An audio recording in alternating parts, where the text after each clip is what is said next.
conviction. They won't testify. Hello, everybody, and welcome to another episode of the Stench of Truth radio show here on Inception Radio Network. I'm on every Friday from 7 to 9 p.m. Eastern Time, so join me.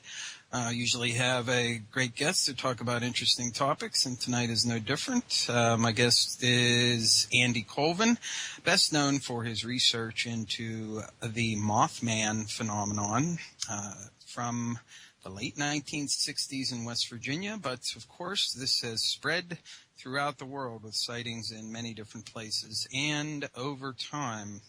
And probably the reason why Mothman is so well recognized by people who are interested in the paranormal is because he has become associated with the Silver Bridge collapse in Point Pleasant, West Virginia, and the death of many people there in that collapse. And Andy's take on the Mothman and how he relates to the Silver Bridge collapse and all of the activities in and around West Virginia during that particular time is that the Mothman is a sort of avatar or a supernatural entity that is attempting to warn people of upcoming calamities and disasters in a way to try and get people to avoid them. And I'm sure we'll have some time to talk about some of the other theories about Mothman and what Mothman represents. But today on the show, we're going to be talking about some of the very interesting work that he has done in research. He has compiled 36 hours of documentary film work on various sites around the United States where he has gone to investigate various paranormal phenomenon. Most of it related, at least tangentially, to Mothman, but definitely all on a paranormal all within the realm of the paranormal, I should say. And he was kind enough to provide the latest DVD from the video series that he's put together for me. So we'll be talking about some of the things that we discovered there, or that he discovered there, and that I wanted to talk about today.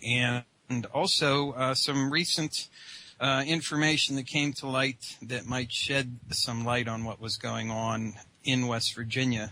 And for those who do not know, the initial sightings of Mothman were associated with what was, from World War II, the West Virginia Ordnance Works. And that is where they get the name the TNT area, which is the area where Mothman was most associated. And that name comes from the fact that the West Virginia Ordnance Works was built there to produce ordnance and munitions for World War II. And from some recent digging that we did, we came up with some rather interesting connections with some companies that hopefully we'll be able to make some more connections down the road. But if you want to find out about Andy, the best place for you to go is Facebook. He's on Facebook, Andy Colvin, and of course he has a group on Facebook called Mothy Talk, and you could apply to be a member there if you would like to. And also Washington Lo-Fi, and that's forteanswest.com/WordPress -mu/Washington Lo-Fi, and that's the League of Western Fortean Intermediatists, and Andy is the guy in charge out there in Washington. So welcome aboard, Andy. How you doing? Doing good. Good to hear from you. Yeah, you too. I'm glad to have you on the show because we talk quite a bit on Mothy Talk, and we talk on Facebook quite a bit and share various bits of information that we come across, related to a lot of different things. But you have a very unique and interesting perspective on a lot of things that are going on, not only today but throughout history. And the fact that you've committed so much of your time and energy to looking into the paranormal and Mothman certainly makes you one of the standout people when it comes to having a broader picture of what's going on with this whole thing. And I wanted to thank you again for sending the DVD to me. And I did take the time to watch it, and some of the very interesting things that you guys, you and some other people that you traveled with in various places that you visited, came across some very interesting bits of information during the course of your travels. And I thought we might hit on some of that stuff today. Sounds good. It's all a blur to me. I hope you took notes. Well, I have some ideas about what we could talk about. It's 26 years long, so, and it stretches over 10 years from end of 2001, basically, to now. Yes, and so, there's a lot of stuff in there, and I actually made a list, kind of a basic list of what's on the discs. I don't know if we have time for that, but... What was it, like 25 pages long? No, it's one page. Well, then we have time for it. So. Oh, no, actually, this is just one page. Is just for the disc that I sent you. Oh, that's fine. Go ahead and gloss over it if you want to, just to give people an idea of what kind of things that you do, because this is not just like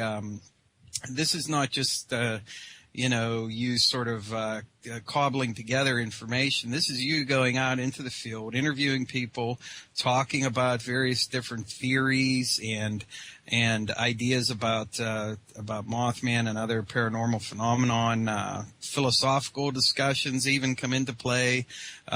So yeah, give people a sampling of what kinds of things they could find on the DVDs. Okay. Well, on disc 6, which is the one I sent you, there's 6 hours of stuff. There's 6 hours on each disc. Part 1 has us visiting. I visit the vortex in West Virginia, where all of the Mothman sightings occurred on Woodward Drive, which is not in Point Pleasant, but it's pretty close. It's where I lived, and where we had Indrid Cold, we're pretty sure, and his cohorts hanging around. I visited there with Fish O'Fish, who is works at the Clay Museum, or she's sort of expert in education, and I've known her many, many years, and so we went out there, checked that out. People were wondering, hey, is this place still active? Because this is a spot where, in '67, my friend said he had seen a vision of the World Trade Center, or he just said an attack on New York in 2001, and so people were wondering, can you still go there and see the future? And it turns out that it wasn't. Some things happened there in 2002, though. So it's kind of a hit or miss thing. You don't know when it's going to kick something your way. But this is the spot where a friend of mine who now lives in Point Pleasant, right next to the TNT area, where Mothman touched him on the shoulder, and it apparently followed him to my house, where we think we photographed it totally accidentally in the window, and it looks like a Garuda. And so, we've been following this John Keel idea that it might be a Garuda. And that the Garuda would, of course, warn you of upcoming tragedy, but also, just to look at it in a more positive light, I think it's about actually helping you progress intellectually, spiritually, emotionally. It's a path to enlightenment. And the Garuda in the Hindu pantheon represents a stabilizer of states. So if you make a jump, if you have a breakthrough, the Garuda symbolisms will help you stay there, because that's one. It's like backsliding in Christianity. It's that idea. You don't want to backslide. You want to keep advancing and becoming less attached to your negative emotional states. So we did that. Then the Frick brothers and I visited several spots in the area with the Frank box or the Ghost box, trying to get some see how that would work, could we ask this box, which randomly selects voices from the airwaves, and we're going to talk about that in a few minutes, I'm pretty sure, but it was an amazing session. I mean, we got some really crazy answers to things. This sort of helped us, go further with things. That involved my sister Loretta, who has been a Mothman hunter, her whole life, and then it apparently appeared in her room right before 911, and also her daughter saw it too right before 911. I did some visiting around the Canova, West Virginia area, which is where Manson had some family. Charles Manson lived on my street, not when I was there, but before that. He and Sarah Jane Moore lived on Woodward Drive as well, and he perhaps triggered or was influenced by this vortex, because that's where a school had been located that burned down. A couple kids died, and we're wondering if the deaths of those children somehow caused Mothman to appear there, or if the location itself geomagnetically caused Manson or someone to burn the school down, because it was such a hush-hush issue that I do feel like it was burnt down. I do suspect Manson, because he was known for doing that kind of thing. He burnt another school down in Indiana. Well, he was a sociopath from very young, so it wouldn't be very surprising to see him doing something like that for sure. Yeah, we visited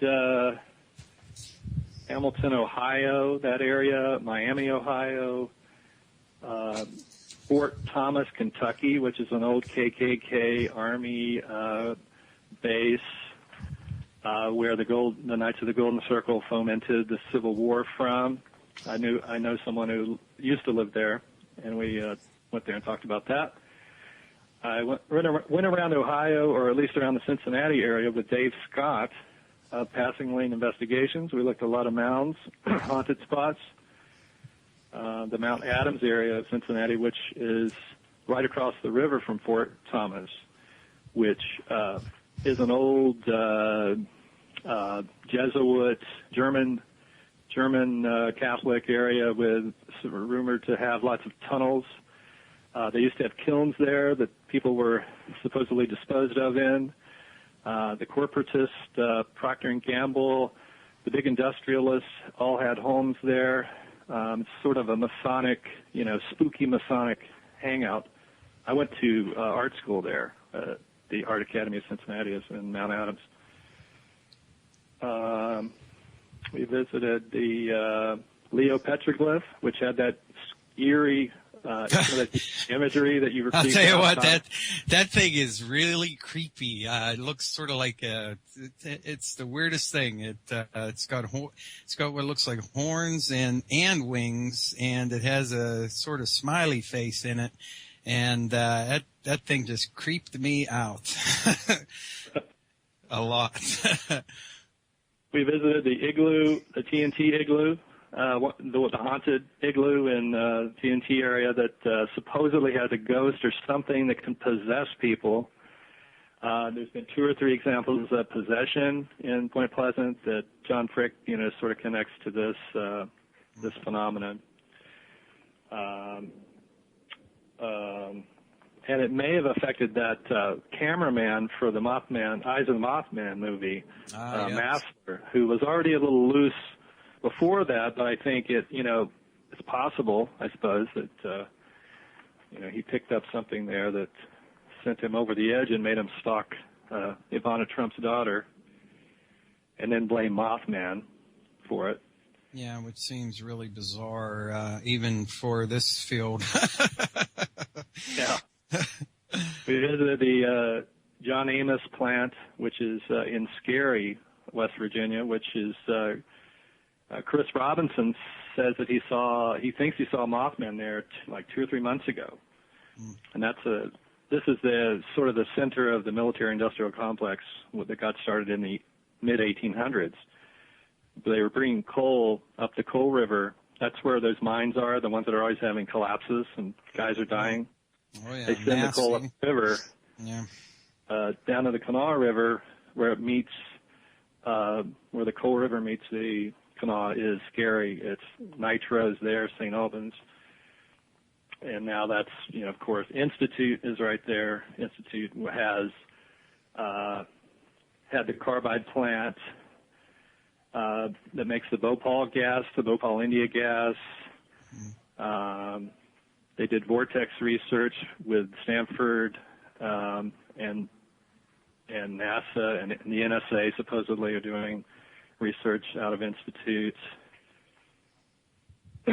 It's that all used to be owned by George Washington, and it all had mounds. All those were mowed down, and these plants were put in. Monsanto had a big plant there. They moved out, and Bayer has taken over there. Bayer Crop Science has taken over the Monsanto plant. Bayer has taken over the carbide plant on Blaine Island. That's a second plant right down the road a little bit. We have Bayer here. We have Bayer here in Pittsburgh too.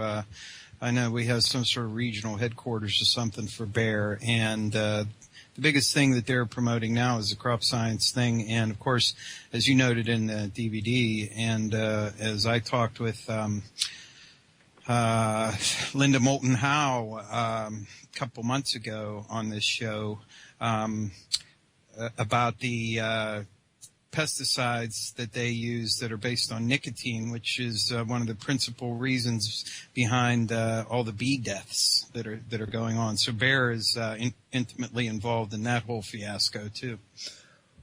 Yeah, we might as well call it IG Farben. Yeah. By the way, Monsanto has just bought XE, which used to be Blackwater. So you've got our biggest mercenary army, private army, being controlled by Monsanto, i.e. IG Farben now. Yeah, that's great. You've reverted back to the German-American pseudo-Nazi style of doing things. We visited in the part 3. Well, that was the end of that was part 2 of the disc I just discussed there, the Ohio stuff. Then we went out to New Mexico in part 3 and looked at the Petroglyph National Monument out there, Bandelier National Monument, which has what I think is a huge Garuda statue that's now eroded, and it overlooks, the most sacred spot of the Indians there, perhaps the same tribes that built Chaco Canyon. That sunken area with like a circle in the center where the legends of like the Hopi and other Indian tribes believe that that humanity came from inside the earth and came out through a hole in the earth, and that's why we're here on the surface now. But our lineage goes back to inside the earth, which is a very interesting thing in light of like the Shaver stories and the Deros and things of that nature as well. So that's another little interesting tidbit on that. Yeah, I think the Shaver, that there would be a whole race of people down there living. I don't think that's really the point. I think Shaver, in fact, I found a Shaver letter in one of these old Saucer News. I went through a bunch of old Saucer News issues, and I've got some stuff from those that I mention or read.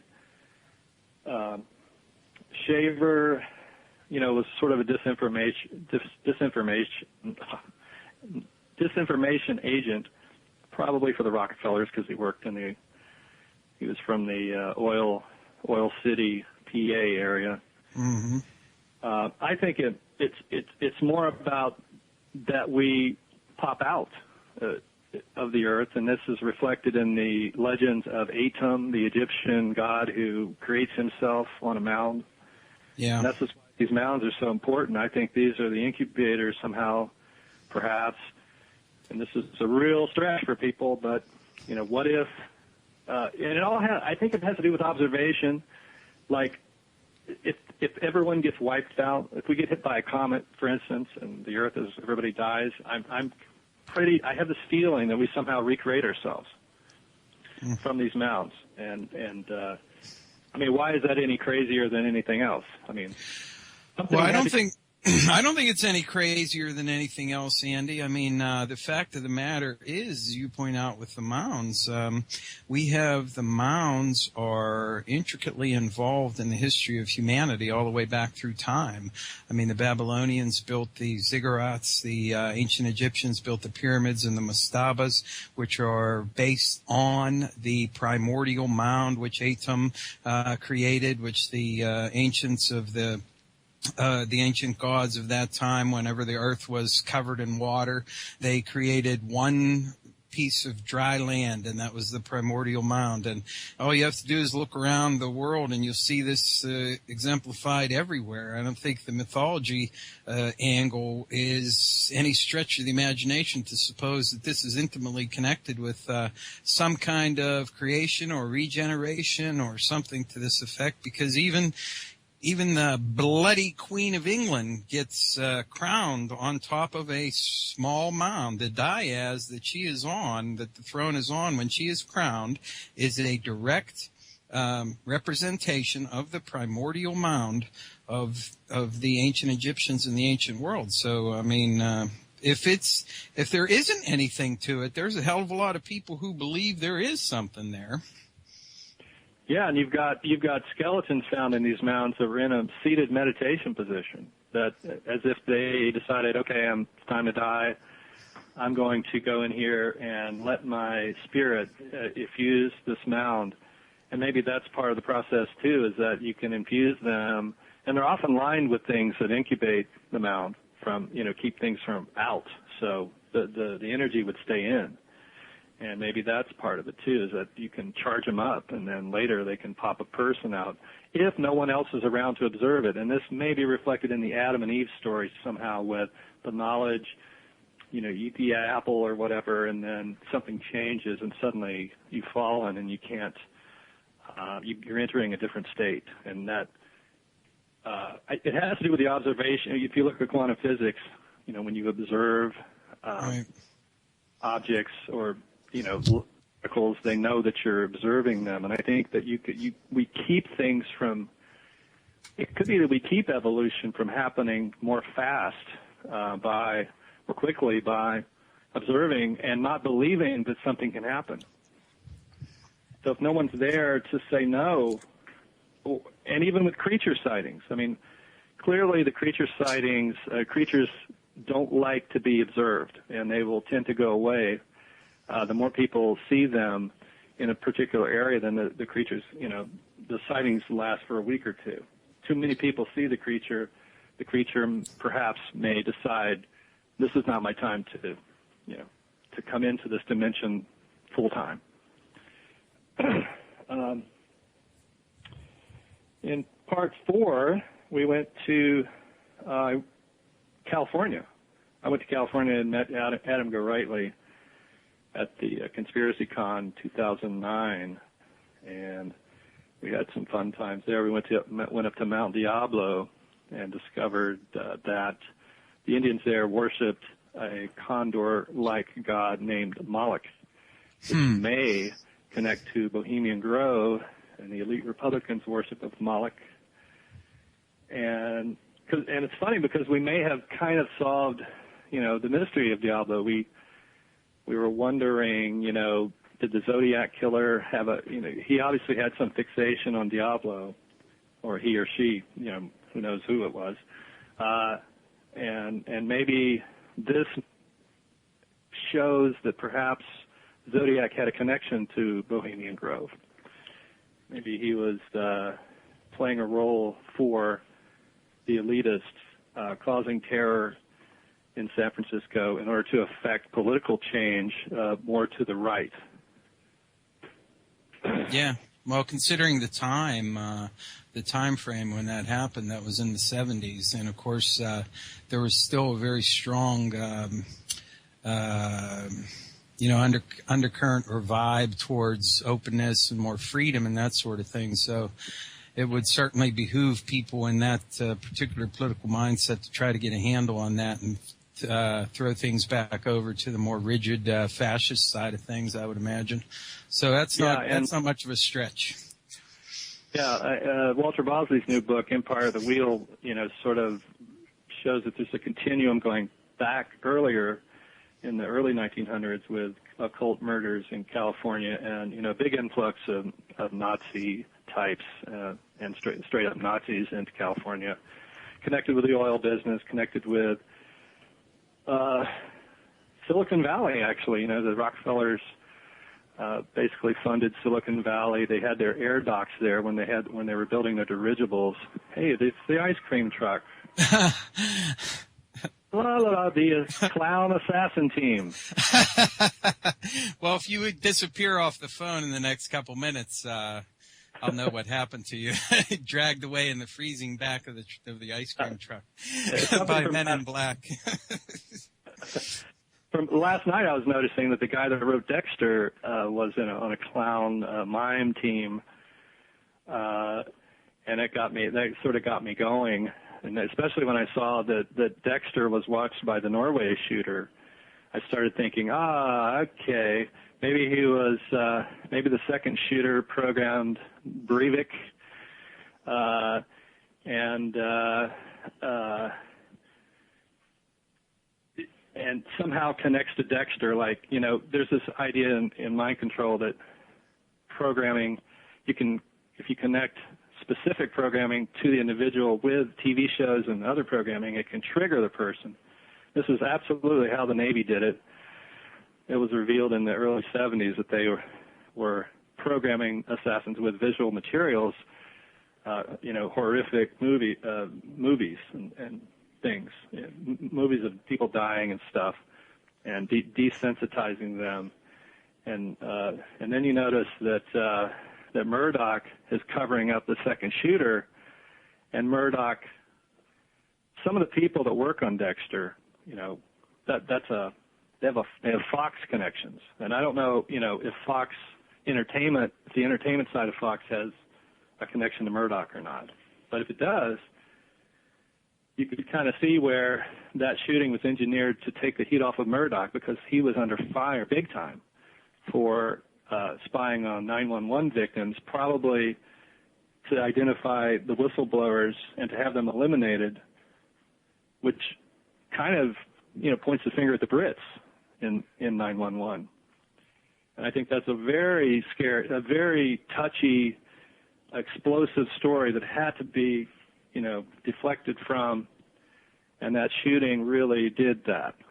What's really interesting about that, Andy, since you brought that up, is that they seem to be trying to focus the whole Murdoch scandal on the idea that there was the corruption of the police forces over there, with reporters buying police influence and getting stories directly off of police sources and hacking various phones over there in Britain. But the one thing that seemed to sort of die off pretty quickly was the fact that Murdoch actually had people who were trying to tap into the phones of 9/11 victims, family members, and I don't really hear anything about that anymore. It sort of was just like a blip in the radar whenever this story broke. Yeah, I mean, clearly it wasn't to find out. They weren't going to investigate 911. That's not why they were doing that. Nobody's investigating 911, and they've resisted it, upside and down. So the only reason they would have been doing that was to identify who was anti-government in that group and to then attack them. And that's why I say, I mean, it doesn't necessarily mean that the Brits are involved in 911. It could be that they're just doing a favor for us, because that's how it works. We, in order to get around the laws that say the CIA can't spy on its own citizens, they'll just use the Brits, and the Brits will use us.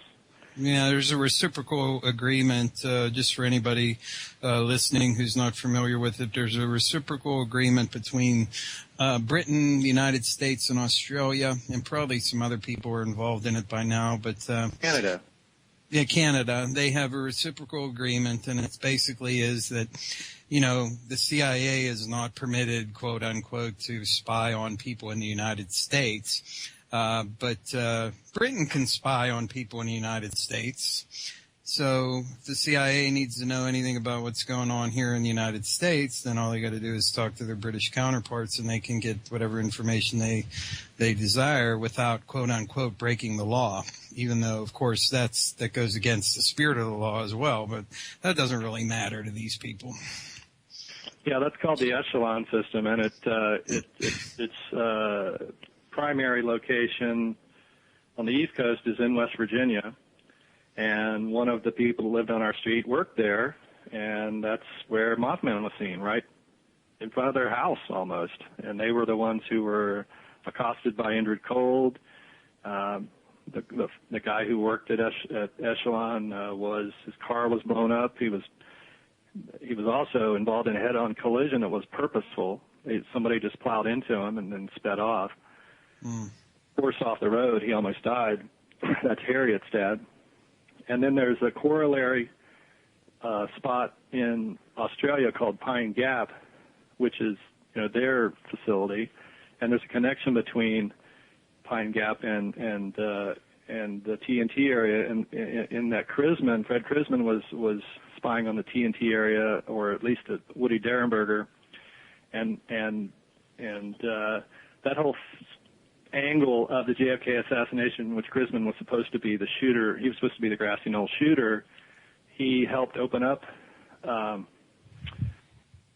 event, the shooting of JFK opened up the funding corridor between the U.S. and Pine Gap with the fighter. We sold them the fighter that, JFK didn't want that I think it's the F-111. I can't remember the name of the plane, but he didn't want Boeing to have that contract. And Krisman worked for Boeing, and that's the Ken Thomas theory, and I think it's a good one.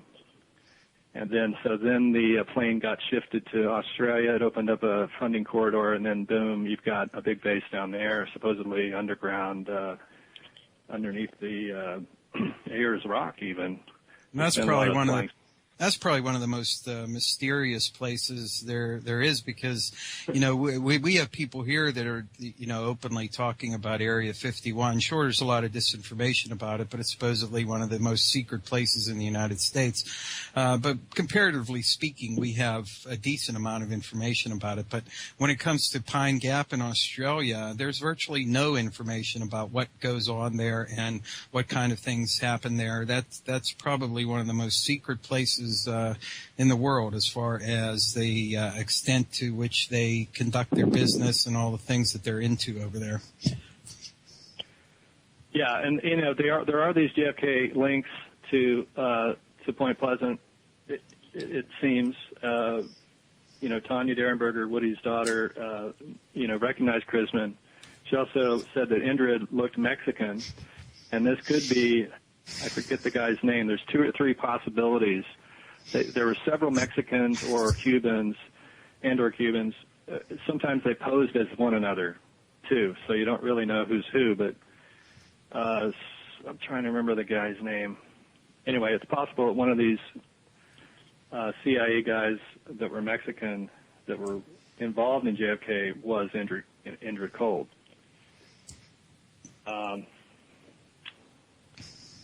What else we got? In part 5, we went to... one other thing I wanted to bring up, since you said you when you went to California. One very eerie thing, I was talking about the petroglyph earlier, but one other thing that really struck me about the place that you visited, which was near Yahoo headquarters out there, was the statue of the Virgin Mary that you took some footage of. And Adam Gorightly said exactly what I thought when I saw that statue. It looked exactly like a vampire. That was probably the creepiest Virgin Mary I ever saw in my life, at the very least. I mean, it looked exactly like a vampire, with like totally black eyes, sunken in features on her face, pale. Why anybody would depict the Virgin Mary looking like that is beyond my ability to fathom. But that's because that's how she sometimes appears. I mean, her appearances are often she often morphs into the Virgin Mary from a male figure who's robed, which may be the Flatwoods Monster, what people some people call the Flatwoods Monster. Harriet saw the Flatwoods Monster in this same spot where we all had our experiences, and it changed into the Virgin Mary, and then it changed into something else, which is more like an Indian. And this is, Patrick Harper has written about this. It's very common. So, what people think is the Virgin Mary just isn't. It isn't. I mean, they can call it whatever they want to call it, but it's something that changed shape. So, right. Well, I don't believe it's actually the Virgin Mary that people are seeing, obviously, but the point I was trying to make was that obviously the person who made the statue, and the reason behind it was to depict the Virgin Mary, and it just it struck me as rather odd that here's someone who's depicting the Virgin Mary, and he's depicting the Virgin Mary looking like a stinking vampire. So I just thought it was really, really odd. Well, it's like they screwed up, but they got it right in a different way, and they probably didn't realize it. That their vampiric entities are seen also in certain areas where you have a cluster of things happening. You can see horrifically scary men in black monster creatures and things, in the same place that the Virgin Mary was seen the day before. So it gets really bizarre and difficult to figure out. Indeed, it does. We before I go into 5, in part 4, I also went to the Grand Mound in Seattle, which is this 40 million year old outcropping that the same situation happened in Seattle that you have in other places with these mounds being torn down. We talked to Kenny Alton there, who's discussed some bizarre experiences he had with a rainbow girl that he dated, who had been a rainbow girl in the Masonic lodges. And the night they had a UFO sighting, which, her child saw a UFO, and Kenny saw what sounds like the puckwudgies in his room, which are these small creatures. And then he and she got weird anomalous marks on their bodies that if you were facing the other person and hugging them, they would have touched. So they both suddenly had burn marks that have left these scars on their bodies, as if they were touching, like when they were hugging or whatever, some charge of energy shot in between them. And they also described, and I think this happened with his next girlfriend too, they were seeing blue lights while, if they were getting amorous, suddenly you'd start seeing orbs in the room, blue lights and stuff like that. Kenny's just, his life is just surrounded by this stuff. And he actually grew up, or he lived down there near Santa Clara, where the Virgin Mary statue is. When he was growing up, his dad worked in intelligence for the Air Force. They were at Almaden Radar Base there. Now that's I don't know what it is now, but that's on the hill, and then down below that whole base there, which I guess Moffett Field has it's now become a NASA base. Mm. All these different crazy vehicles they have and stuff. It's like, almost like a wing of the Nazis basically had a huge influence on NASA. And you see this, you see them ensconced in Silicon Valley quite strongly. Even today, they actually use those hangars that the Rockefellers built. I think they're still using those. Did you see the picture of them in the video? We drove by them? Yeah, some really bizarre-looking hangars that are really huge, like way bigger than any kind of conventional hangar that you could that you would see anything in any kind of normal conventional aircraft for sure. I mean, enormous, really, really big. You can see an interface there, same companies, the IG Farben types, interfacing with NASA, interfacing with the Silicon Valley people, monitoring everything we're doing, I'm sure, on the Internet. SRI's there, Stanford's there. SRI had that wing in Ohio, Mounds Lab, started by John McCone, CIA director, head of the AEC. the first guy after Dulles, he was the CIA director right after Dulles, supposedly didn't know anything about what was going on with JFK. But come on, I mean, the guy bought and started Mound's lab, which does appear to have a connection at least to the MLK assassination. And I have this new theory that a lot of the Men in Black sightings in Point Pleasant weren't just about shutting down UFO witnesses, but also creating possible patsies for the upcoming RFK and MLK assassinations, because Crisman was still around and still doing his thing. And he obviously was involved in the JFK thing. He reported to Clay Shaw. He supposedly took the Maury Island fragments to Clay Shaw. Clay Shaw supposedly was the guy who arrested von Braun and brought him to America. That's one of the stories, yeah. Yeah, so it's all, this web really is starting to firm up, and it's not a pretty picture. It's 60 years of lying, pretending that these are extraterrestrial craft when it's really all about developing a massive air drone army that can control millions of people without having a lot of ground troops. So I really think it bodes ill for democracy, and you'll, I think we've all seen this economic collapse coming. They want to gut the middle class, they want to bring us down to a third world status, and they're going to have a means to control us all. And I think these drones are what it is, and I think they've known that for 60 years. That's why you have so much money being spent on lying to the American public. All the different disinfo agents out there over the years, I mean, they're countless, trumpeting the ET bullshit. And God knows how many millions of dollars have been spent. Indeed. Can I say bullshit on the... Well, you just did twice, so I guess you can. I bet it's been my favorite word again. I'm sort of reverting back to the 70s lately. Adam Gorightly, I've been, influenced by his 70s look, and it supposedly is back in again. I don't know. Yeah, wasn't it back in again like 10 years ago? Back in again? Yeah, well, we go through those cycles. It's every so many years. Sometimes it's a little longer than others. The 70s were in for a while there, and then the 80s, and then the 90s came back for a brief spurt. So I wouldn't be surprised now if we're back to the 70s again. But he's affecting that sort of flower child air, right now. But, the fact is the 80s and 90s sucked. Those were the decades of rich people doing coke, and who gives a shit? Sorry, but. Yeah. 70s were the last decade we had where people had freedom. You could go to concerts and smoke pot. You could call a cop a pig, and he wouldn't do anything. And that's why the 70s is so popular.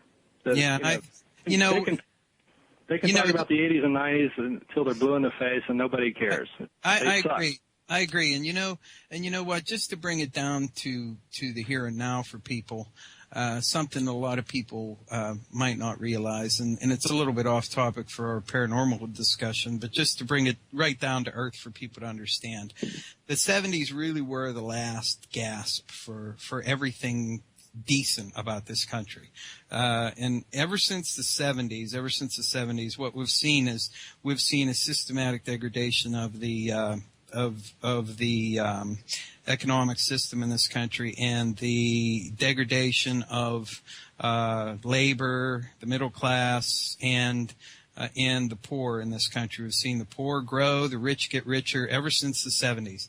It was relatively stable up until the 70s, but ever since the 70s, we've seen a continuous downward trend for the middle class, for working class people, and a steadily increasing amount of wealth at the top. And it's continued apace from the 70s. So that really was like the last gasp of anything good that the U.S. Was ever going on as far as their particular,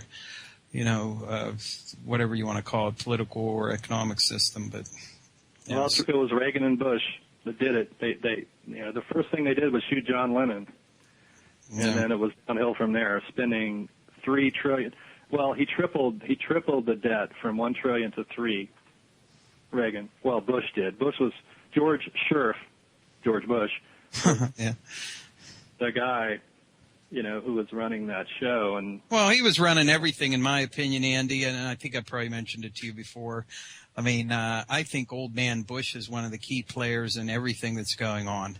I mean, he was connected to everything. He's connected to the Eastern establishment. He's connected to oil in Texas and the South. And he was head of the CIA. And he was president. And he's a Bohemian Grover. And he's a Skull and Bones member. This guy was the guy. And if there's anybody living today who has answers to some of the most intriguing questions that people want to know, it's him. It's him more than anybody else. Yeah. George Bush Sr. is one of the pinnacle people that's still alive today that could tell you answers to who killed Kennedy and why and all the other things that everybody wants to know. He knows these answers. He's one of the look at his demeanor. His demeanor is that of Adolf Eichmann, the German bureaucrat, the weird, like, almost obsequious delivery. I mean, it's totally chilling and evil to me. It's like, yeah, the guy just gives me the creeps. Anyway. Yeah, rightfully so. In part 5 of the disc, we went to the Newark, Ohio mounds. That's like the largest array of earthworks in the world. I doubt that it is, because there's probably, or I doubt that it was, because there's so many hidden in the jungles and all over the world. But interesting, there were some interesting details about that. They had like the Moorish crescent there. It was made of copper. The Ohio Indians weren't supposed to have copper, so where does the copper crescent come from? It really starts to make sense that Ohio did have Egyptian tribes, and that Joseph K. Smith really did rip them off and take their ideas and turn it into Mormonism, which pissed off the Masons because he was a Mason, and then they ended up killing him. But then we go to Mount Vernon, Ohio, with Harriet. Looked at the most expensive-looking cemetery I've ever seen. That's in the middle of nowhere. Yeah. All those granite obelisks. Yeah, with the obelisks. Yeah, it was filled with obelisks. Literally. Yeah. A really strong Egyptian motif there, or at least ancient mythological, if not straight up Egyptian. I mean, yeah, I've never seen a cemetery that had so many obelisks as that one. And the reason we went there is because I met this guy at the Mothman Festival who saw Mothman in 1961. Okay, that's 5 years before anybody else. And he saw it over the Blaine Island Carbide plant, which is right at the end of my road, Woodward Drive. So and that was when the World Trade Center was just getting started. And obviously Mothman has some, it wants us to focus on the 911 situation. And I think that is the key. If you could, track what was really going on with 911, you would, it's global in proportion. I think this is why Mothman, if you had to, come up with a soundbite for Mothman, it's because the people that were behind 911 want to enslave the entire world and totally despoil it. They're idiots. They're the ones controlling the nuclear plants. The same guys the same German scientists, more or less, who came up with the saucers, came up with, or the guys administering the saucers, I guess, would be better.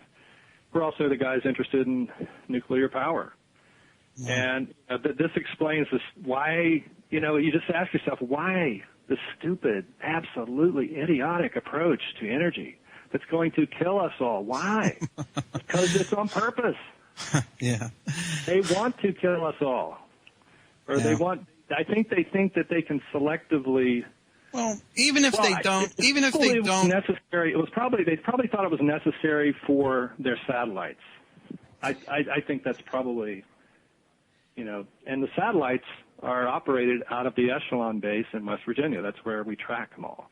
Well, the fact of the matter is, Andy, even if they don't actively want to kill everybody, and of course, a lot of people listening will be familiar with Agenda 21 and the depopulation agenda of the elites and the Georgia Guidestones and all the other things that point to this as being a plank of the globalist, fascist corporatocracy, plutocracy that's behind everything nasty that's going on in the world.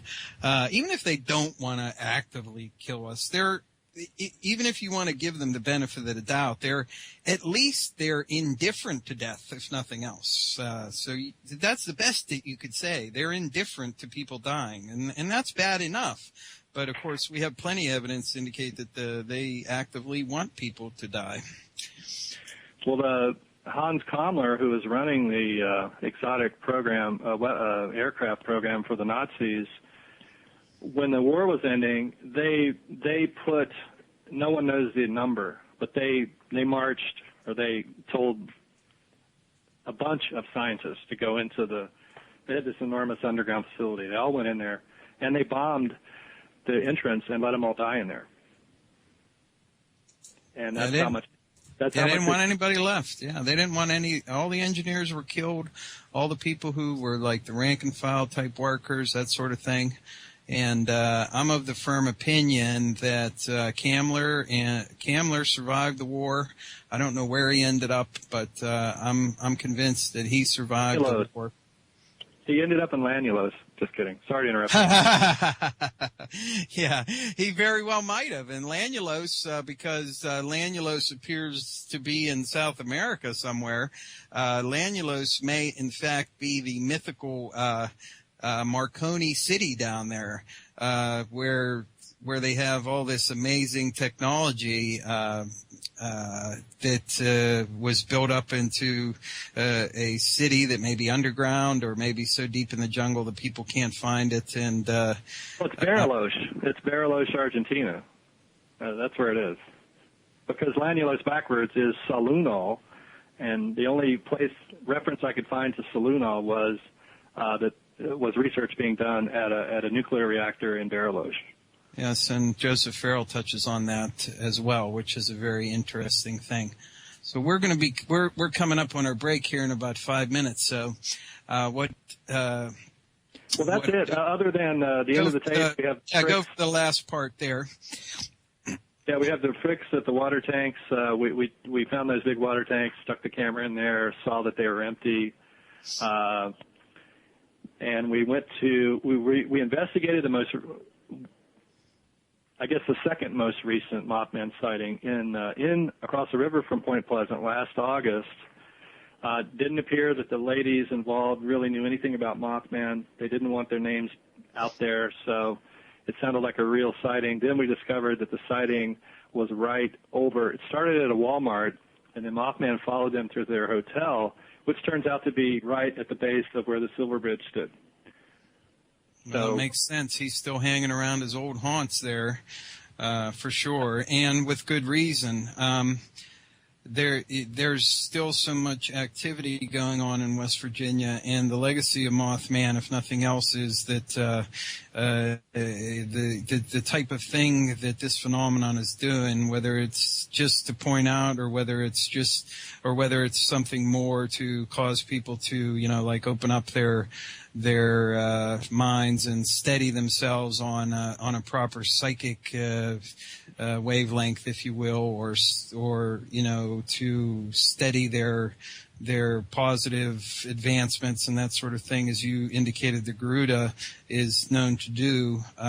There's definitely, if there's no other time like now, Mothman would certainly be needed today to help us try to navigate our way through all of the nonsense that's going on today. There's no question. I truly think we're at a crisis point with the nuclear power, for sure. When these things start melting down and going haywire, I mean, it's bad. Well, look, we don't even really have any idea what's going on in Fukushima. We got a couple plants here in the United States. We had that one in, where was that? In the Midwest somewhere that was flooded. And there were a couple other ones that went offline. They were triggered with some kind of event that nobody's really talking about.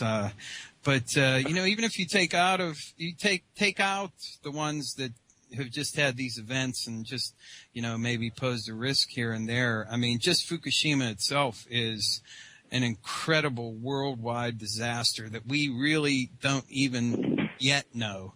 I do believe the Mothman was seen over that plant too. That report, I kind of believe that now. Just because the person didn't want to be revealed, they're not looking for whatever.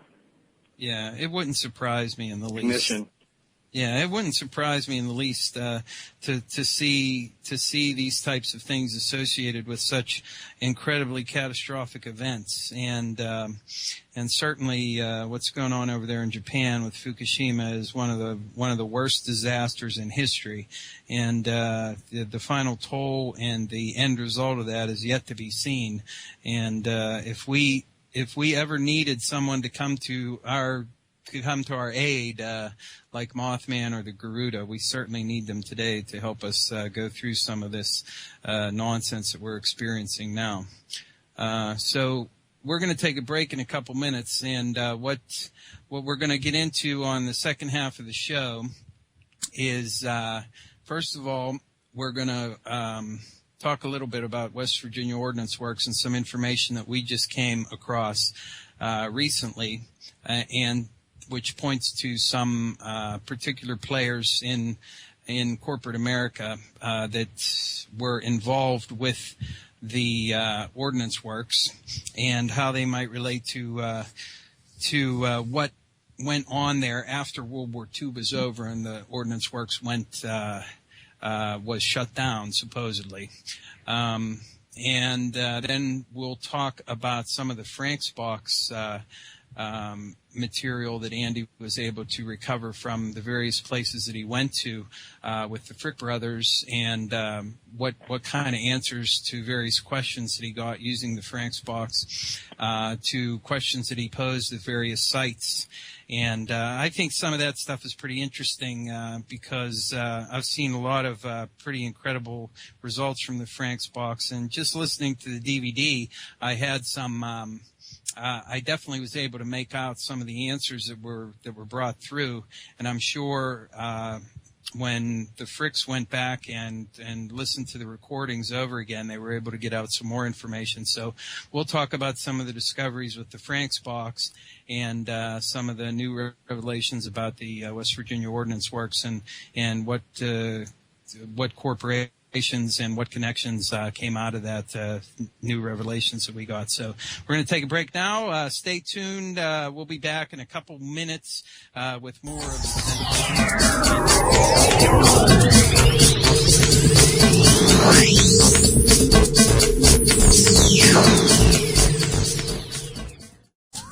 Hey guys, Jamie Havoc in here to tell you about Haunted Cornwall FM, which is the UK's first and only paranormal radio show.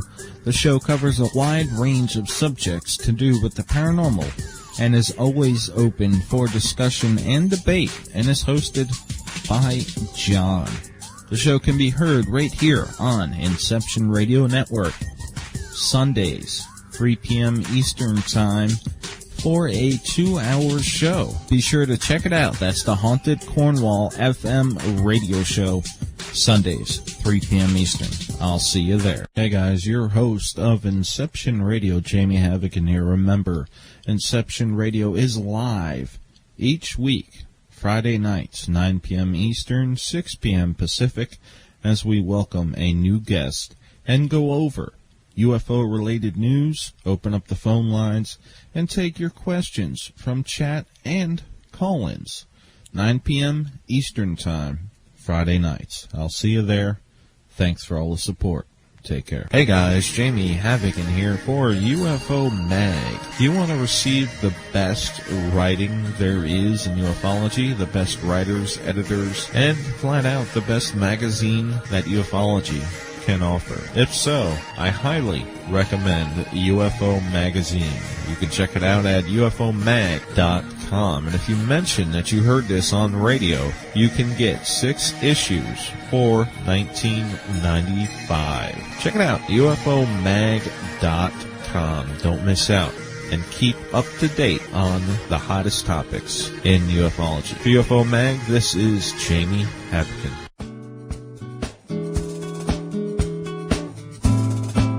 Hi, Bob Tarmac for MJ'sHealthyWay.com. Are you into vitamins, nutrition, meal replacements, health shakes, keeping your body in good shape, your internal engine going? Boy, do I have a perfect place for you. MJ'sHealthyWay.com. They offer the best service and products, and they'll tell you anything you need to know about any product they have to offer. I get all my vitamins, meal replacements, shakes from MJ'sHealthyWay.com. That's spelled MJSHealthyWay.com. There's so much more at the website. Go check it out. MJ'sHealthyWay.com.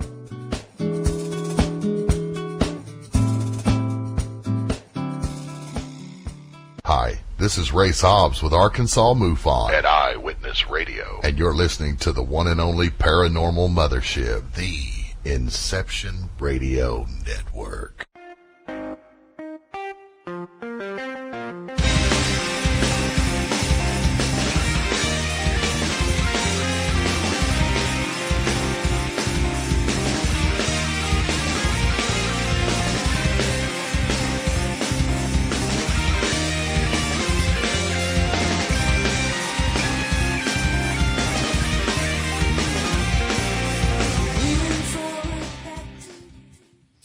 Hello, everybody. Welcome back to the Stench of Truth here on the Inception Radio Network every Friday, 7 to 9 p.m. Eastern Time.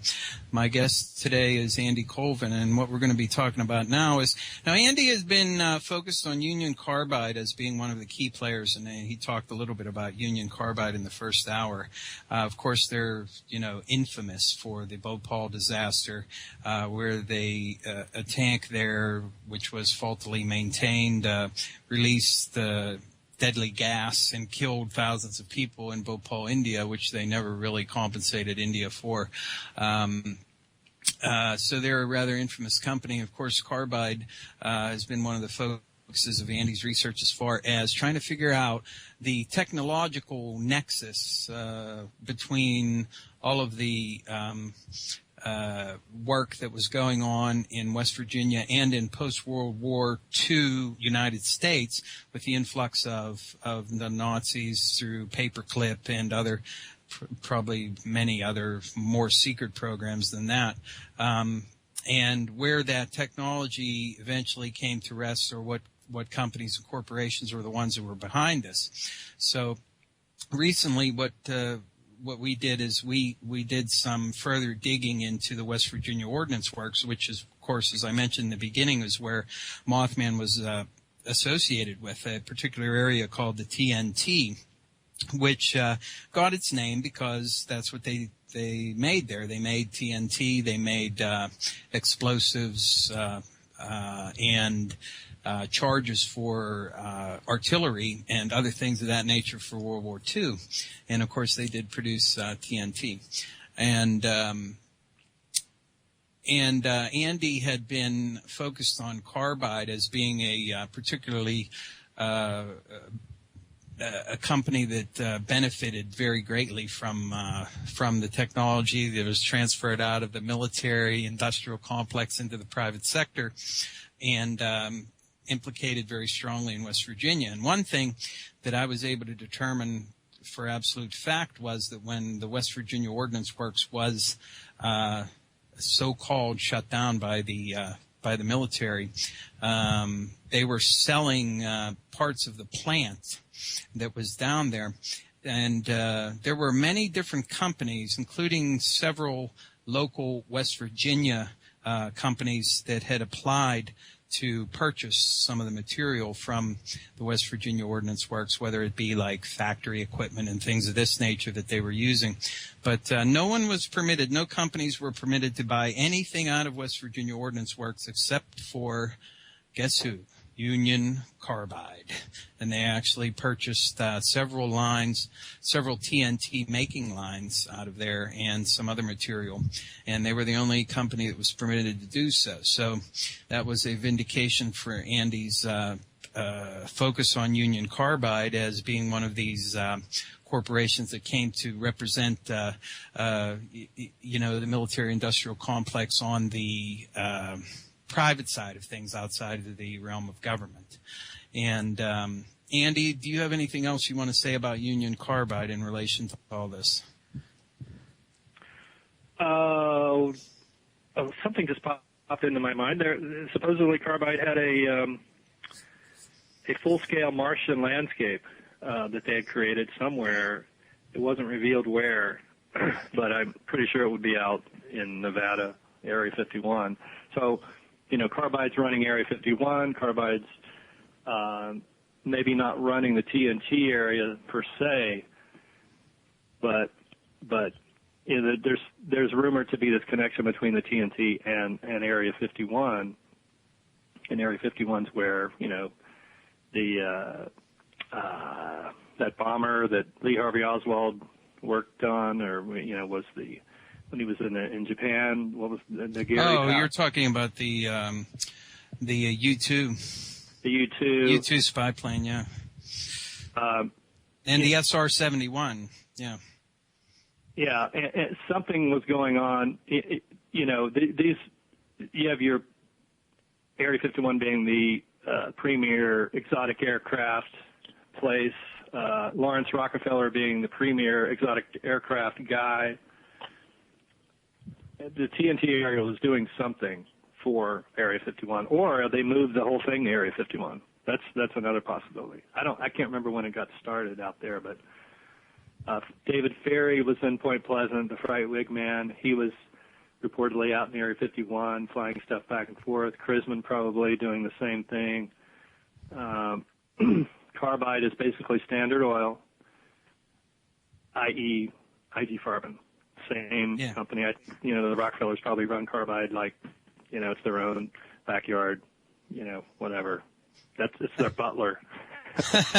I think we still have the East India Company running behind the scenes somewhere, and they're the ones that are running the United States still as a holding company. And then you got IG Farben still running junk, and maybe all the Japanese cartels that they had over there, they controlled a big slice of the Eastern world, and maybe this Japanese crisis that's going on over there is meant to weaken them in the global marketplace. I don't know. It could be one of the reasons that whole thing's going on. But in regard to West Virginia Ordnance Works, I had done some digging, and what I found out was that there was another company that I had never heard of before. It was called the Liberty Powder Defense Corporation. And Liberty Powder Defense Corporation was previously known as Liberty Powder Company. And it started here in Pennsylvania, in Uniontown, of all places, or Connellsville.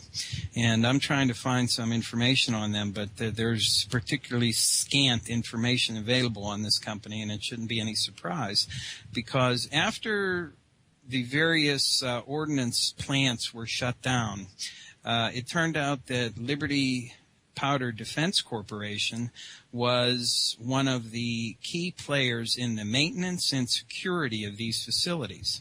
And I have documented evidence that the Liberty Powder Defense Corporation was, in fact, involved in the maintenance and security of the West Virginia Ordnance Works, in addition to the Indiana Ordnance Works and the Beaver Ordnance Works, too, which is another one. So here we have a company that was involved in maintenance and security, at least up until the early 50s. And Liberty Powder Defense Corporation was a subsidiary of Olin Matheson, which maybe a lot of people would not associate with this sort of business. But in actual fact, Olin Matheson is a very interesting company because they own several famous names in armament manufacturing, and they've been involved in this business for a long time. They've owned these companies for a long time. So in the early 1950s, the Liberty Powder Defense Corporation was reincorporated back into Olin Matheson in general, and Olin was the group that was in charge of the West Virginia Ordnance Works throughout the 1950s. And I don't know when and if that relationship ever ended, because the documentation I have does not have an end date. But as of the 1980s, Olin Matheson still owned hundreds of acres of land within the old West Virginia Ordnance Works facility. And Liberty Powder actually did run some of that at one point in time, so-called reclaiming materials. And I guess that would involve like trying to get some of the chemicals out of the various places and reconstitute them into explosives and that sort of thing, at least on the surface anyway. But that brought another corporate entity into the mix here. And Andy, why don't you tell them what you found out about Olin Matheson and how that connects to one of your most evil of evil families involved in all this? Well, Lawrence Rockefeller's on the board of Olin. Yes, and so he had control, some control. I'm sure he was the most powerful person on the board, so he could call the shots. He was into exotic aircraft, so makes sense. The Rockefellers weren't really into armaments until the 60s, and they kind of had to geek, at least Nelson. That's a whole other story, though. But, Lawrence was into exotic aircraft and mind control. Those are two of his big things. So, and you clearly see a lot of these UFO abductees in the area around there claiming that they were mind controlled, or at least let's say that their experience looks like mind control because there's hypnosis involved. Woody Derenberger, and there's other examples. I've heard other stories from other people, but some who I can't name, but right. That's out there. That's it appears that they were working on something nuclear there. Could be stuff for satellites because the satellites not only are important for guiding Navy submarines, which is another thing that they do at Sugar Grove, the Echelon base, is they control the submarines. But the satellites, there were 4 crashes of satellites in 1966, right before Mothman showed up, that were unexplained. No, I didn't know that. Yeah. But they probably needed nuclear material for those, and then so that means that some of these crashes, are very dangerous. And there's lots of info on this out there. You can find. There's lots of documented cases where nuclear-powered satellites burned up in the atmosphere and spread plutonium all around the world. Indeed, and that was. I remember there was a really big stink back. It might have been as far back as in the 90s. There was a particular satellite that was going to launch. It had the largest reactor ever being put onto a launch vehicle, and there was a lot of concern about it because if it were to burn up in the atmosphere, it would be devastating. And of course, looking at the track records for aborted missions and blown up rockets and everything else that we've had throughout the years, I don't feel very comfortable about them sending up a couple 100 pounds of deadly radioactive material to power a satellite. But of course, this is what's done. They claim that the nuclear material is encased in this something or other, and it's not going to burn up. But come on, how do you get the power out of the nuclear material if it's encased in something? Right. Totally. You know, Yeah, can't be. the way you get power out of it is from the emissions of the particles that come out of it. And if you don't have a way to capture that and use it for electrical generation, then it's useless. So if they have a way that completely captures the radioactive emissions out of it and prevent it from contaminating anything, then I don't see how it could produce power. So it seems like an oxymoron to me, just like it must seem to you. Yeah, well, the other thing they could have been doing there at the TNT is they may have had the Bell weapon, or the Nazi Bell. You know, it may have been come over from Right Pat. They obviously were making UFOs there because the things were flying in and out of the TNT every day, right over the streets of Point Pleasant. You know. And the other thing that's interesting, Andy, is this is an ordnance factory. They supposedly just made, like TNT and propellant for artillery shells and this sort of thing, which admittedly you have to have a certain amount of security. I mean, it's World War II and everything, but correct me if I'm wrong. They had a similar way of transporting people to the West Virginia Ordnance Works as they do for taking people to Area 51. Yeah. They take them in a blacked out bus, correct? So yes. that people on the outside could not see who was in there, and the people on the inside could not see exactly where they were going. Even in the 60s.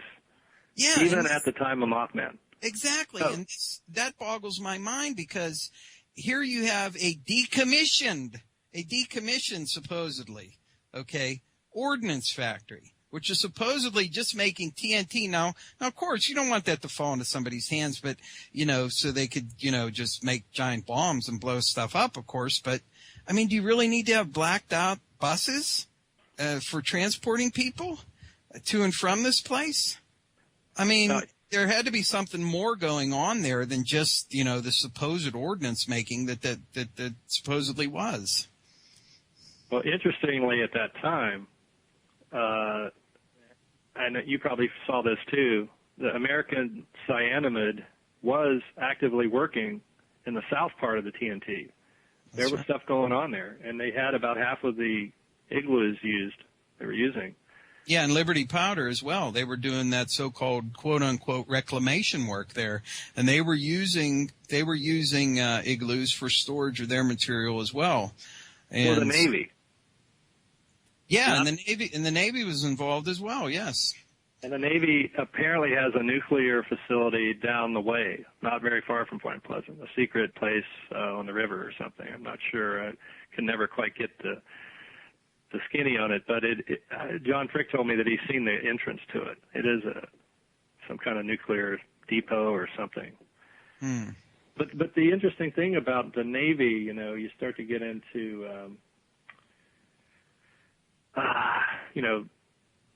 well, not so much the Navy, but there's this possible connection to the RFK assassination. Let me look at my notes here. We had James Earl Ray. Okay, here's one thing. Okay, Olin, the Navy's there doing a reclamation project on Olin Mathiasen land. Olin was sold a big chunk of it was sold to Bulova. Bulova has been implicated in the RFK assassination because if you've seen that recent British BBC documentary about 3 CIA agents that were there. Oh, yes. Morales, Joanitas, I don't know how you pronounce his name. Yeah, I know who you're talking about, yeah. But they were reported to be Bulova. Some people thought they were Bulova executives, but they were really CIA. So that tells you that there was an assassination cell within Bulova, probably was in Olin prior to that. And I've long thought that there was one in Carbide because James Earl Ray used a security-cleared alias from a Carbide facility.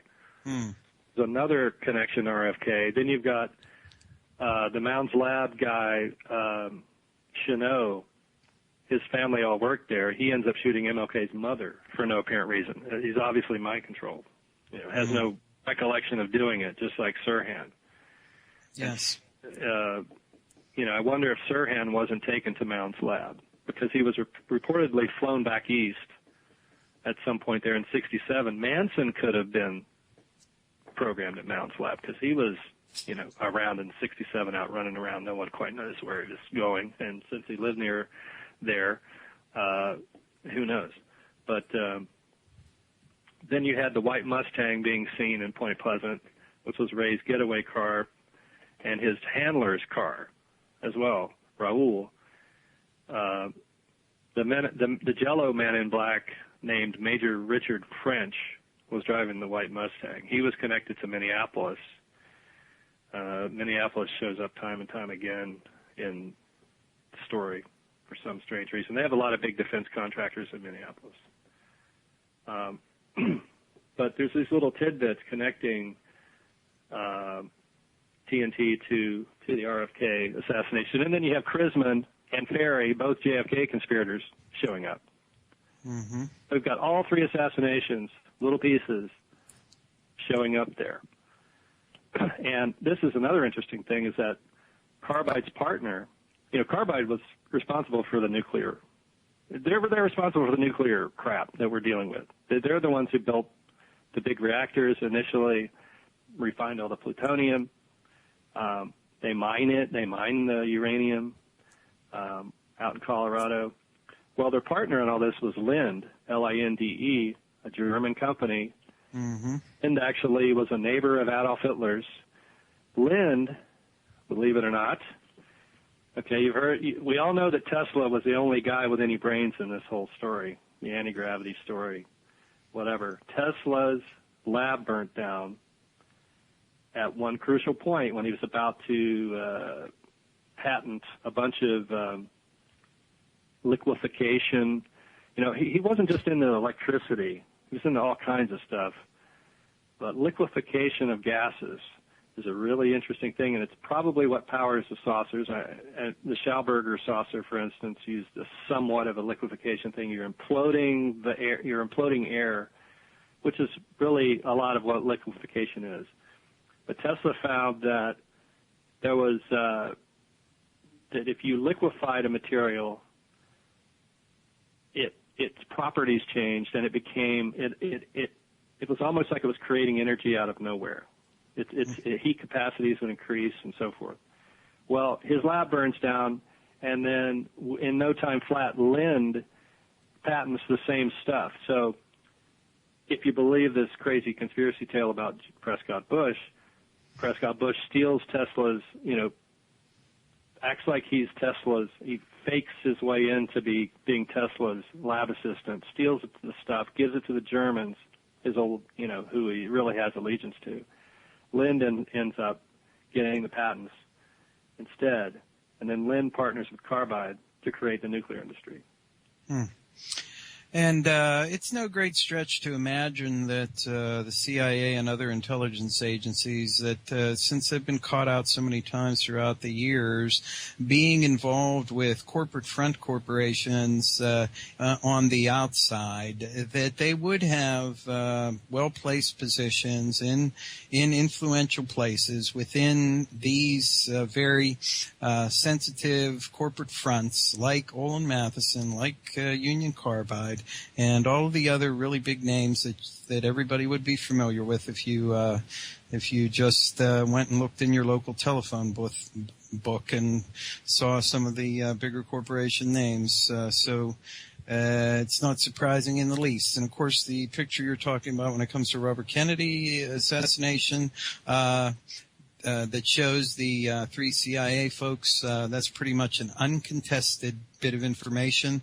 Those people were there. It's a question now only as to why they were there and what their role was. And, of course, the spin being placed on it by all the different players in the scheme is different depending on who you ask. But just the fact that they're there is enough to cast suspicion on the corporate entities that they supposedly represented, in this case Bulova, and by extension Olin Matheson, I think, is they may be a subsidiary or in some way connected with Olin Matheson, Bulova, or some branch of it.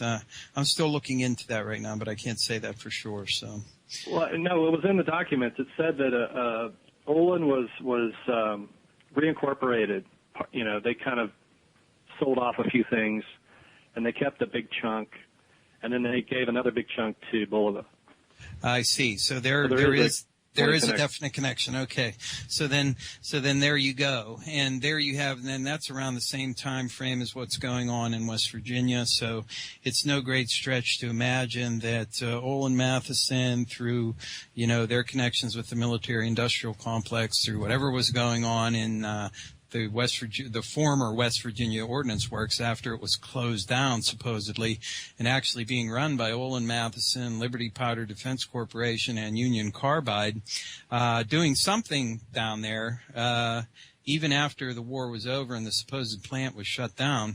And you had an official on-site maintenance and security detail. And it's very interesting to note that this was a private security. It was in no way connected with the government. We weren't talking about armed army people down there providing security. And this is what was done with all of the various bases around the country. Even in World War II, everybody talks today about the public-private partnerships between the government and private sector when it comes to running things. But in World War II, what they did is they had I think it was called the GOCO program, and that was government-owned, corporate-operated. And what would happen is, like with the West Virginia Ordnance Works, the government would build that whole thing from the ground up, and then they'd put a corporation in charge of running it. And, public subsidy for private profit. Yeah, and that's exactly what we have today.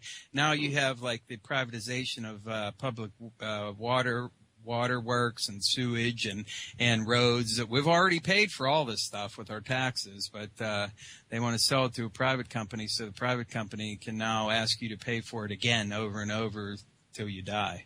I just heard a quote. I think it was on Tom Hartman. They were quoting some Republican. He was saying that we needed to get the people that were using Social Security and Medicare were sucking off the system. Now, here's what's going on there. Don't even get me started, Andy. Andy, don't get me started. What? I said, don't get me started, Andy. You ever know someone who was a thief? Okay, they always think that somebody's stealing from them. Yeah. Right? That's because they steal.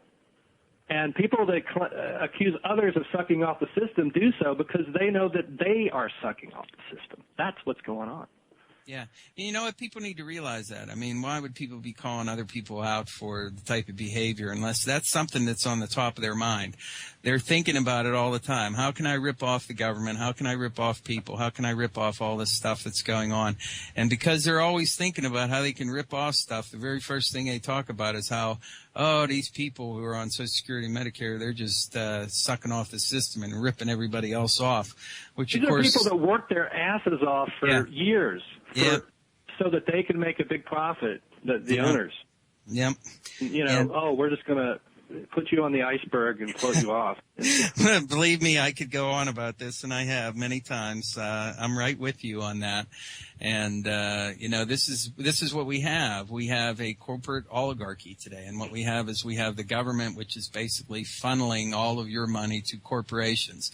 And what you have is the corporations are running all of this secret defense technology and all the other things that are outside the realm of government control now. So when you go and you try to file your FOIA claims and all these kind of things to find out what the government knows about this or that, they could say, we don't have no files, because they don't.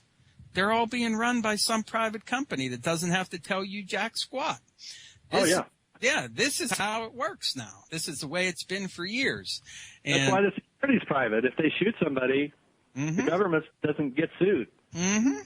That's right. And of course, with the private security, they don't have to follow very rigid controls and things that are placed on, what the Army and what the military can and can't do. There are laws that they, at least, theoretically have to follow in their relations, but corporations are outside a lot of that legal framework, and they can do things with greater latitude. But before we get too far off the subject, I did want to talk about the about the Frank's box and some of the places that you guys went to and some of the questions that you asked. And one thing that I thought was pretty interesting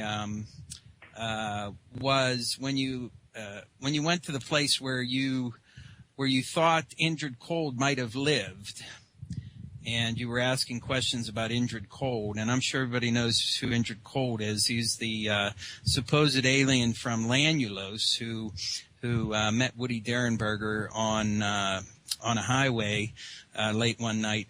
This all occurred around the same time as the Mothman sightings and all the weird UFO activity that was going on in West Virginia in the late 60s. So you had found a place that you thought might be where Indrid Cold actually lived. Now, that's assuming that Indrid Cold is, in fact, just a regular human being and not actually an alien from Lanulos. So tell us what happened when you went there to that place, and tell us what you found on the Frank's box when you asked the questions.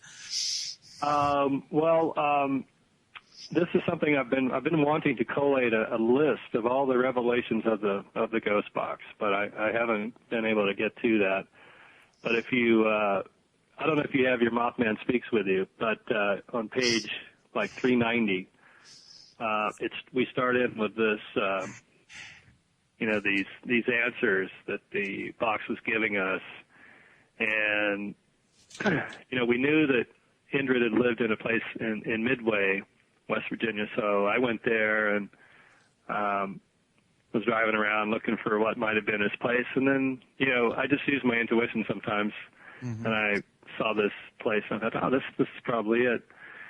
And then we took the box there. I went back later with the Fricks and went there. So I'm trying to find here in this chapter in Mothman Speaks exactly what was, the questions and answers were.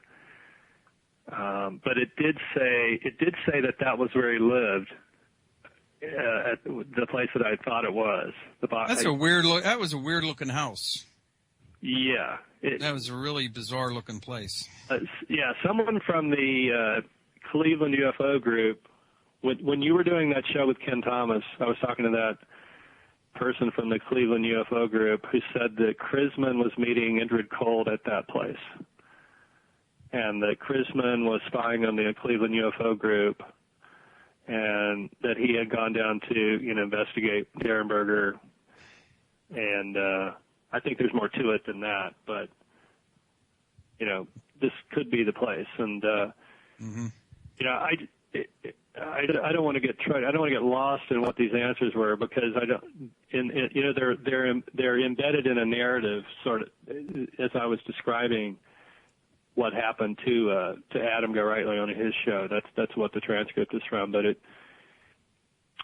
says here. I asked if Indrid Cold worked for the Rockefellers, and the box replied, "Person exists, sold soul." Then it started talking about a chill confrontation system, which seemed to allude to Indrid's last name. Tim Frick asked again if it really had said chill confrontation system. The box said, "The nail right on the head." Amused, I then said, "I like this. This is a cool thing." The box answered, "I love conventions," as if it were complimenting our little get-together, our involvement in the Mothman Festival. With our heads spinning, we went to Charlie Manson's house. See, this was that's where we started off. We were starting off at where the Elk River meets the Kanawha River at Magic Island, and it was sort of we hadn't gotten to Midway yet.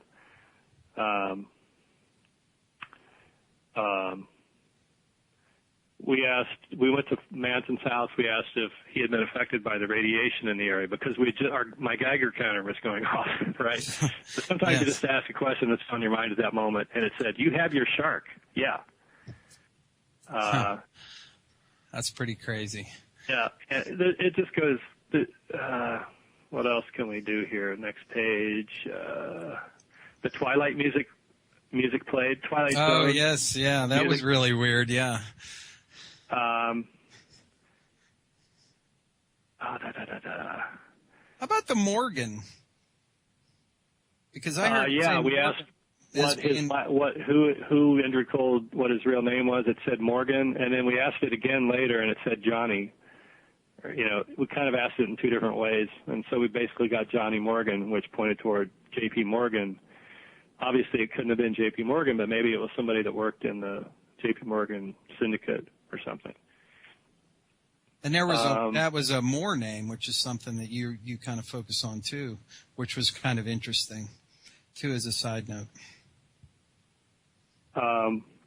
I asked, who was the doctor that controlled Charlie? Was it Dr. Hartman? Because Manson had said Dr. Hartman was someone who was taking care of him, which I took to mean mind controlling.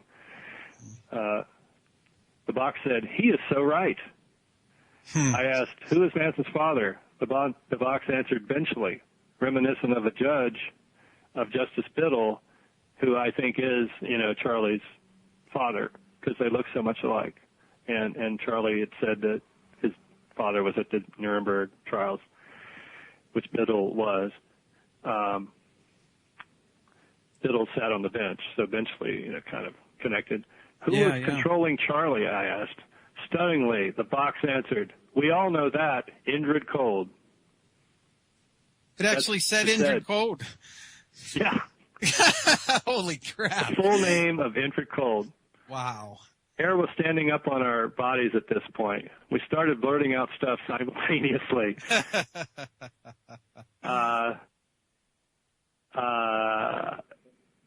Does Manson have anything to do with Mothman, we asked. The box revealed, when humans begin. Kind of alluding back to that mound thing, because Charlie's house was probably built on a mound. I mean, that's literally right across from Blaine Island, right on the river. Obviously would have been covered in mounds. The base of Woodward Drive. That's where, that I talked about it before. It's a very sacred area. What else we got here?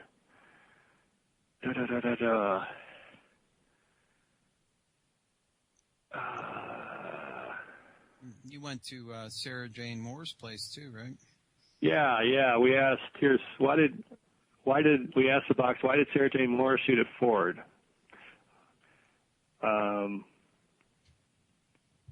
Was it to help Manson or the Rockefellers? The box said Montgomery. Montgomery is the closest major town to the carbide plant in Boomer, which is where the Jonestown family, the Laytons, came from. West Virginia Tech is in Montgomery. That's a school that has a lot of big military people coming out of it, like the head of NATO in Europe went to West Virginia Tech, at least the guy who was the head of NATO in 2002 or 3. I asked if Sarah Jane was a patsy set up by the FBI. The box said ABC News. Sarah Jane was reportedly was courting ABC News when she was a news hound. She was always trying to get publicity when she was working for Hearst. What was her involvement with Patty Hearst, I wondered. The box said Fox, which seems to refer to Fox News, one of the partners in her father's right-wing media empire. The box then clarified with, the risk looks into the causes. I asked if Indrid knew Charlie Manson. The box said, to prove your country, eradicate the infections. There was another reference to a Treasury Department official. It kept mentioning a Treasury Department official. Charlie it refers to bug spray a lot, killing people to save the planet. So that kind of, the eradication of the infections was something Charlie would say. That's actually true. Yeah, he kind of has this sort of radical environmentalist kind of thing that he's thrown out there too. We asked if there was anything else about Sarah. The box said Indiana before, and Indiana's where Liberty Powder was. And she disappeared for 10 years before Mothman. She disappeared for a whole 10 years. No one knows what she was doing. She's probably on some op or something. Yeah. I asked if there was some connection between Aleister Crowley and Sarah Jane Moore. The box said, there is a guy, Columbus, Ohio. I said, Columbus? The box replied, 3 hours of looking. Pretty good job.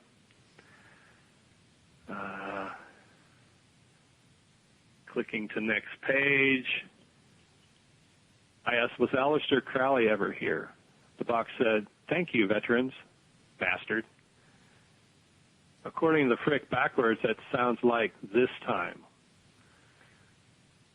I asked about Sarah Jane's nationality and if her family was involved with Con Meats, a Jewish family. Box said, struggling to where she can break the news. And that is actually the case. Sarah Jane never wanted to really reveal that she's Jewish, as far as I can tell. And she did have ongoing issues with getting her message out through the media. She's always trying to work the media and get the message out about, the state of America and how screwed up everything was. Amazing. Working with the SLA, trying to get ABC to, cover the SLA in a better way. What else? Did Sarah Jane know Jim Jones? The box said, the politic, which backwards sounds like it's Robert. The name Robert and Roberts have come up a few times in our tale. I'm sort of reading transcript here. Was Sarah an agent for the Rockefellers? Box said, watch out. Where is Sarah Jane living now? The box said, the law, higher force. Almost a reference to Crowley. Not a location, though. But he did use Crowley used the alias Khan, which is Sarah Jane's middle name.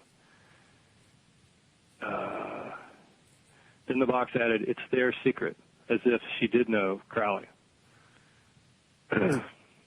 Maybe she was just into his magical system. Maybe she was involved with Thelema as part of like that whole magical occult worldview sort of thing. Well, to me, it also may, kind of a stretch because I wasn't asking her about Manson at the time, but I think it's my impression that she probably knew that Manson burned the school down. Well, considering that she came from there, yeah, and it's rumored that they knew each other when they were children, right? They were dating, it seems. Something weird was going on because she's a little bit older than him, I think, but maybe not enough to matter. But there was that connection between them two when they were kids, supposedly, and that certainly would have meant that she would have been possibly privy to some of the things that he did when he was a youngster over there in that particular part of the country. Yeah, Moore's father worked for DuPont at the same plant where the guys were catching on fire and disappearing, the Philadelphia experiment veterans. So there's a strange connection there. And then John Judge thought that Manson and Moore's parents, mothers, were both prostitutes together. That's how they knew each other. But I haven't found anything to back up that about Moore's mother. There's just so much in here. I don't think we're going to have time to get them all. You know what, Andy? We probably won't, but you definitely revealed some fascinating information there. I mean, the fact that it said I'm just seeing something here. I asked if the thing that we photographed in the window, did Mothman follow me home? And the box said, yeah. Then it added, he must. The box seemed to say that he had to follow me. I mean, just unbelievable stuff. There's I don't know how many pages of this there are. There's like several.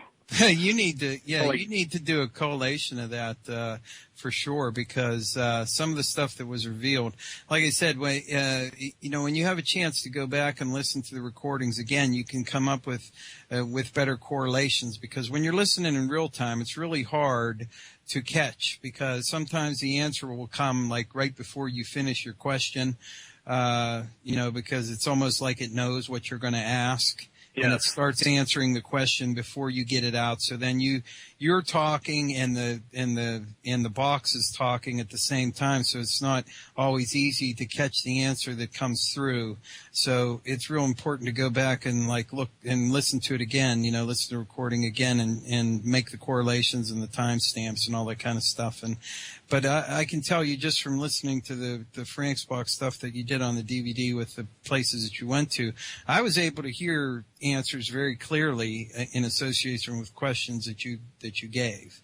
And while, I'd want to caution people when it comes to using the Ghost Box, that one thing that I think it should be clear to everybody when you're dealing with any kind of, paranormal forces, that there's no guarantee that you're going to get a truthful answer, because there is a very strong trickster element involved with the paranormal too, and I'm sure Andy would agree with that as well. But when you see connections being made that you have already found some evidence for, then that lends the validity to the things that are exposed by the Ghost Box.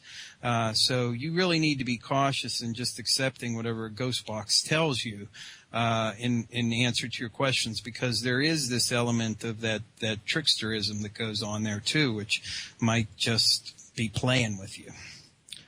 Well, John Frick painstakingly went through and transcribed all this stuff and did all that, and so this isn't my interpretation. Right. Well, what I'm saying is when you go back and listen to it, and like you have already drawn a lot of these connections from the research that you've done. So when you hear answers that corroborate things that you already know there's a connection between the two things, then you can say with some certainty that what the Ghost Box is saying is accurate and correct. Yeah, John said that was the most amazing session he's ever seen. Yes. So, and a lot. So. Yes, indeed. And I just wanted to put that caution out there for people who, think it might be kind of fun to get a Ghost Box and go out and do some hunting around and asking questions of things, that you need to be careful whenever you're doing that, and just don't accept whatever comes through the Ghost Box on the face of it. You have to do a little bit of research, and here you have Andy Colvin, who's been doing, he's been involved with the Mothman ever since he was a kid, but he's been doing extensive research on Mothman and related paranormal phenomenon for years. So he knows a lot of the connections between the various people and how the conspiracy web goes around, and all the connections between the various corporate players and the military-industrial complex and the technology and all this kind of stuff. So if you're gonna decide to use a Ghost Box or a Frank's Box or whatever you want to call it, it would behoove you to do some research first, so that you have some idea of what kind of answers would come through that would be true, so that you can test whatever it is that's coming through. Because otherwise, they could, whatever these entities are, or whatever this force is that's actually doing this, may just start playing with you and send you around a wild goose chase that doesn't lead you anywhere. So I just wanted to put a word of caution for people who might be interested in using a Ghost Box there. One of the more interesting characters on Woodward Drive, we had Manson and Moore and Indrid and Bruno, and that's the mobster dude.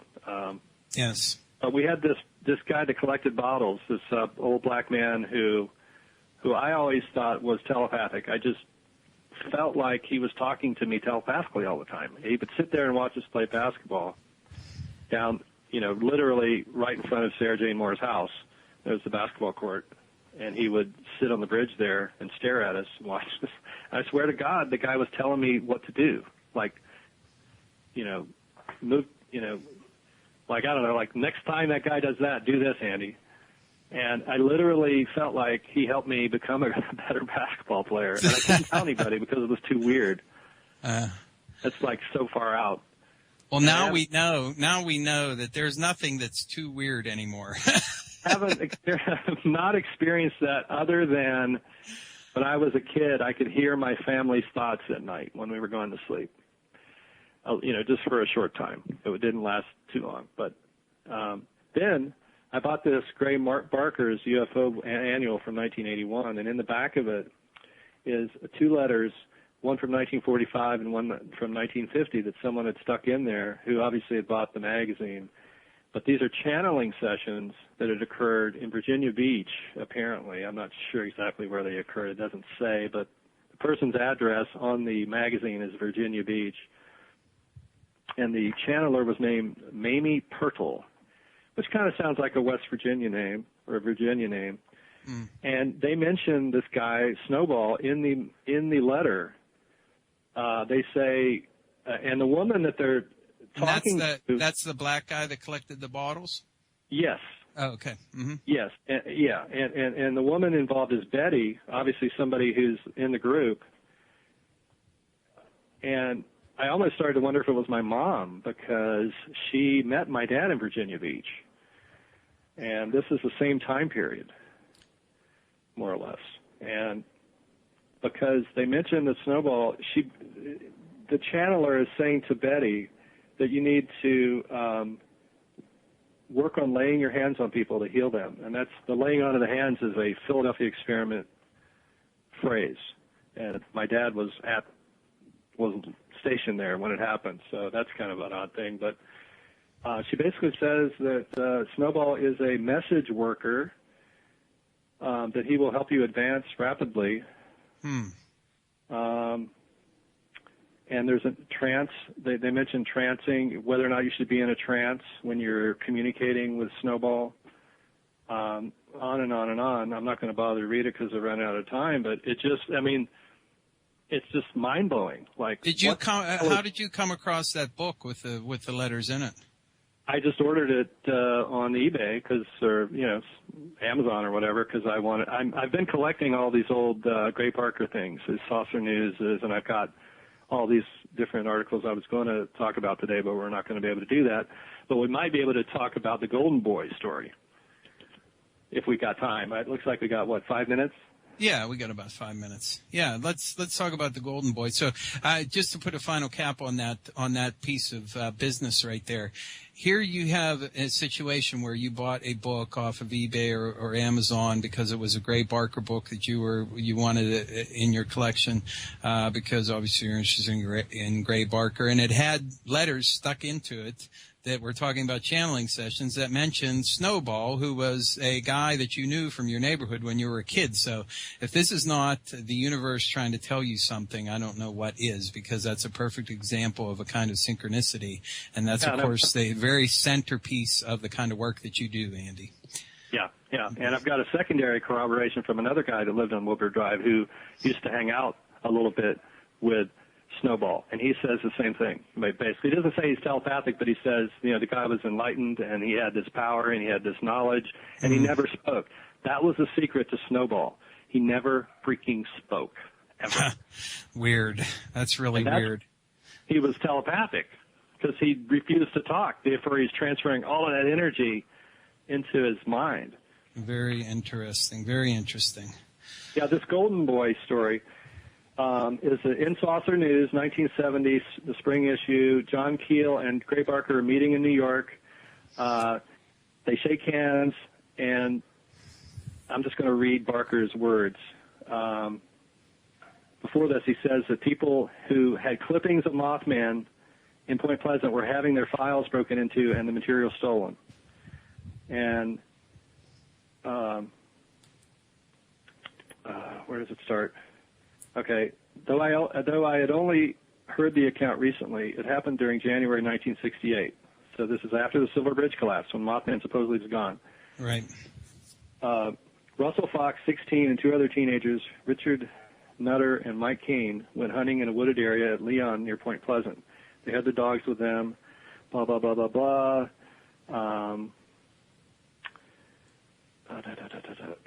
Is this... Okay. They cited the unusual creature at the old Perkins barn. Mm-hmm. Talking about a large bird, part of an abandoned farm complex. Immediately they thought of Mothman, for it was a huge bird which walked and waddled in a kind of sideways motion. The dogs took out after it, but upon close approach halted, bayed for a few moments, then ran back to the boys, whining.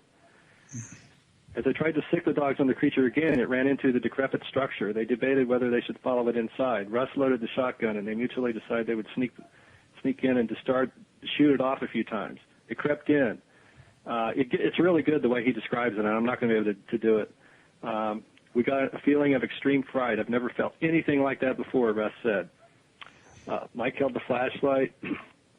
Did they actually shoot it? No, they didn't shoot the gun. One of them basically looked at Mothman and saw that it had these beautiful feathers, and it was as big as a man. And since the creature made no move to counterattack, it did not make a move to counterattack. It just crouched there helpless, it seemed, waiting for whatever we were going to do. So then something came over me, Russ said, as if this thing hypnotized me. I threw down the shotgun. At this moment, Mike screamed and dropped the flashlight. The barn became dark. I took off my new jacket. I don't know why. I held the jacket out to it, or rather, I dropped it in front of it. So the guy offered a offering to the bird. Suddenly, a glow lit up in the barn. Instead of the bird, I suddenly saw another boy there, about my age. He was naked almost. He had on a loincloth like in Tarzan. He looked like he was made of gold. The glow around him got brighter. He was still crouching there in the same place, and like the bird had done, only now the bird was gone. This golden boy straightened up and looked at me. Then he looked at his feet where the jacket was. He picked it up and held it in front of him, as if he was cold, and he held it close to him. And I'm trying to blaze through this. Before he vanished, I have to cut it short, but he says, before he vanished, and that's what he did, I swear to God, this boy started bawling and crying. I could definitely see the tears running down his face, only they looked like gold, just like his body. Huh. So, the stuff I didn't read in there is that the boy's jacket had been given to him by his father, who was estranged from the family and had moved to Florida, so he never got to see his father. And so the boy offered this precious thing to the bird. And then, like I said before, Mothman, if you're meeting him, it's a reflection process. So the boy was seeing his own emotional state about his father being displayed back to him. So it's like looking into a psychic mirror. Yeah, the cosmic mirror that we all experienced in 2002. And that was a big breakthrough for my research, was when I realized what was going on here. It's a reflection process. That's why if you see fear, if you're afraid of Mothman, it's not his fear, it's your fear that's coming back. And you can see him, obviously he changes his look. So he can look scary or he can not look scary, depending on how you're where your mind's at. So a word of caution for anybody who's on the lookout for Mothman, try to be open to more positive experience so you're not incredibly frightened when and if he does appear to you. So thank you. Offer him something. I mean, all the people that were terrified of him ran from him and didn't make the effort. So maybe if we offer him something, maybe we'll get some incredible thing handed back to us as a reflection of our own psyche, our own development, and maybe it'll serve to be a breakthrough for us psychically. Andy, thank you so much for joining us. I wish we had some more time. We could talk about a lot more things. But I'll have you on again in the future, of course. I like talking with you periodically to see where your research is at. So thank you for joining us today, Andy Colvin. Check him out on Lo-Fi, League of Western Fortean Intermediates, and check out Mothy Talk on Facebook, and check back here with me next Friday, 7 to 9 p.m. Eastern Time on Inception Radio Network for another episode of The Stench of Truth. Stay tuned now for Inception Radio.